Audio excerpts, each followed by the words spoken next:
This was almost a catastrophe. A catastrophe. Oh, I see. Get okay. it? Okay, so Yep. how did he end up there? That's pretty scary. He's up there. See how many of his 9 lives he used in this one. He was on top of the power pole. That is This is in scary. Phoenix on Friday. On Friday, He's trying to be Nick Walenda. Let me tell you something, because he wasn't rescued until yesterday.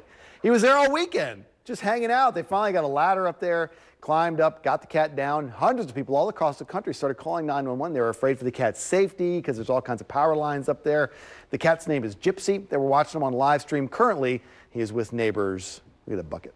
Did you get that? Do you remember who Nick Walenda is? I know Nick Walenda. Okay, just Yeah, making sure. I got it. Just wanted to make sure he knew. I absolutely was, and it was good. I got it, and it was good. I felt like you didn't give me what I needed, so I wanted to make sure you got it. This is tough. Tough crowd this morning here.